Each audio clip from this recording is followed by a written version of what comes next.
Hello and welcome back to my channel, Chess Captures Threats. Today's episode 56 of the Chess Guide, will be going over an example game between Liren and Gukesh. So, this is this was from a World Championship game. This was the last game, in fact, from the 2024 one. Now, each Ding and Gukesh were both on 6.5 points going into this final game. So, it was a bit different to the last few we've had. Normally, when we have Magnus Carlsen in the World Championship, they was always having draws and it would go into blitz and everything. This stayed classical. So here we had it was like 3 to 6 hour games at this point.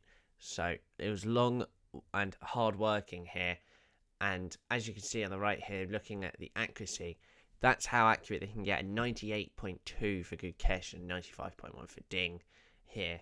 Now, we're going to go through it here, but this is a very, very surprising ending here, as Ding looked much better through most of it for this whole tournament. You know, he won the first game, and then there was loads of draws. Gukesh won one, then it was, Ding again. But anyway, Knight F3, which is the Reti, which is something we'll be going over shortly. D5. And he's going to play G3. So, playing this like King's Indian type of thing already as white now. D4. And then E6 is being played. Obviously, castles here. And you're going to have this whole capture. Now, Knight E7. Obviously looking to move that straight away like we do in the French. Now, he's going to take the knight. A great move. It's probably the only thing he could do after all of these trades here. Now he's actually going to move his knight here. As you can see, he was able to replace the pieces. So, now he's attacking the queen. Queen obviously has to come back. Maybe not shouldn't come all the way back, but that's fine.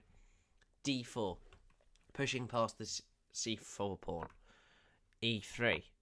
And now the bishop is going to come to C5 here, putting more pressure on this pawn here. We're going to have a few captures now. Now, as Ding here, I'd be a little bit more... you've still always got this capture, so this queen has to protect it. But after these two moves now, we're slowly seeing Ding have a bit more of an attack. As bishop comes back to B6. Not the best move here, as neither is B3. A bit more of an inaccuracy. Now, A6, a great move. Knight to C3. So just retreating here. Nothing too wrong about that. Now, bishop to D4. Coming back to the same spot. So you'll see they always try to maybe try and get a draw. Because in this scenario, if we did have a draw here, which didn't happen by the way, but if there was a draw, then it would have gone to rapid or blitz. I think one of the two. So, E5 played, so protecting that pawn here. Very good battery, you can say, when they protect each other like this. It's very difficult, especially that no pawns can get them now other than this pawn. It's very good. Now, queen to D2, great move. Has this diagonal now, plus these rooks now also connect to each other. Okay. Bishop to E6. Not the best move, but it's still a developing move. I think it's fine. Knight to D5.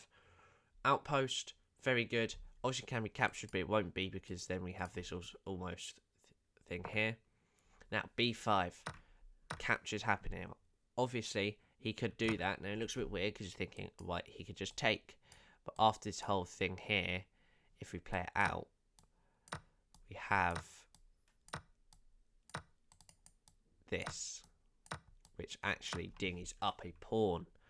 So it's a very, very weird amount of captures going on here, and also nearly a point up now for white. So he has to capture back.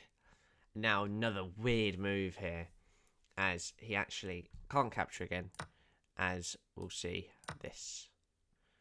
And obviously attacking the rook, attacking the bishop. Obviously there'd be moves like this after. Now, bishop takes B2, should I say. Obviously capture back. So this actually did happen on this part. Now, rook to D1, attacking the queen. Queen goes to B6. Now I'm putting pressure on this bishop plus the F2 pawn. Bishop comes back. So, bishop to F3 there. Now, if your captures has to take the H pawn, obviously because of the pin. Now, B4, locking in these pawns almost. This rook's not doing too much for Ding. And now, maybe not the best move there, as en passant is played. Now, rook takes A3, a bit more of a rook lift here, protecting on this pawn. But if you see now, 1, 2, f3 to 1, 2. He can technically take here.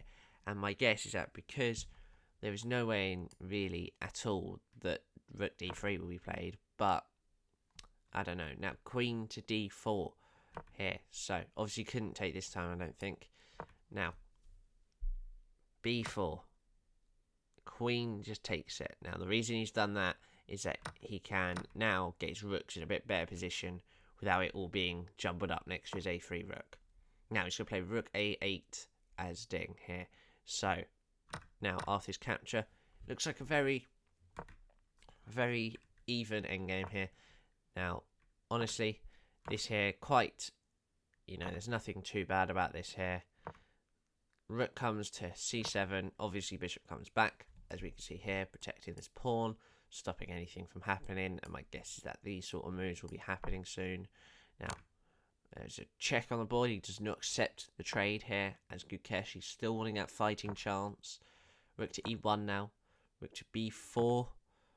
h5. Rook to a4 now. Just moving his rook along.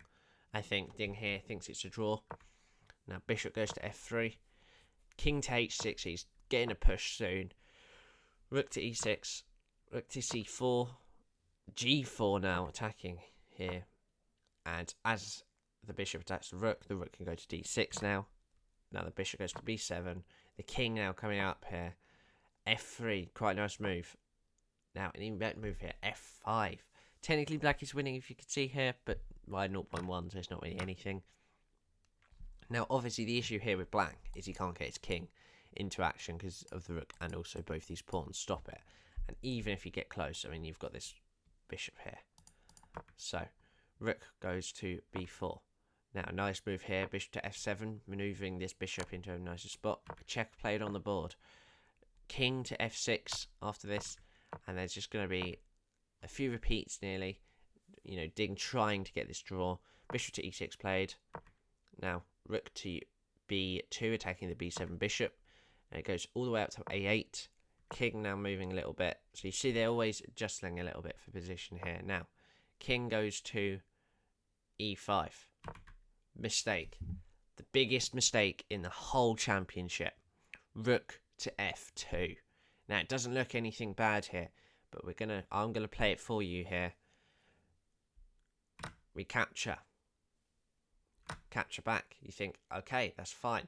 But look at the bishop on a8. Where can it go? Can't go diagonal. It can only go across this line. So what can black do to block it, as he is up a pawn? Bishop to d5. Now this is a winning move, as you can't do anything, as why you have to capture, and it's 2 pawns on 1. And after this, king to e5 just wins on the spot, because wherever it goes is just going to be checkmate. You can even just do this, come back, stuff like here. You might be able to push in this scenario even. So after this whole capture, something like that.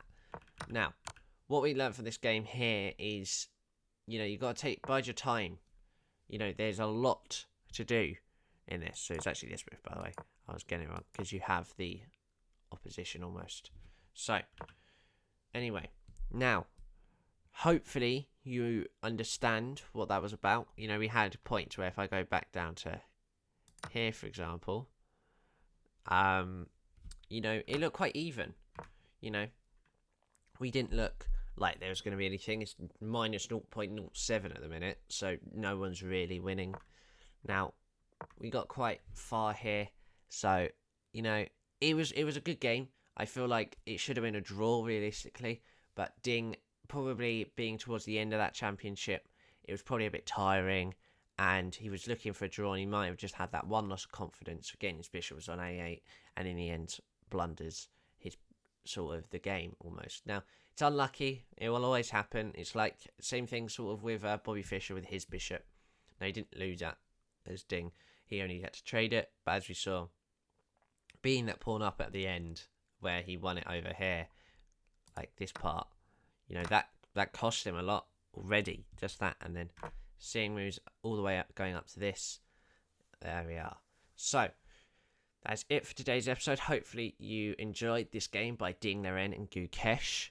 So hopefully you enjoyed the video today. So thank you and bye bye.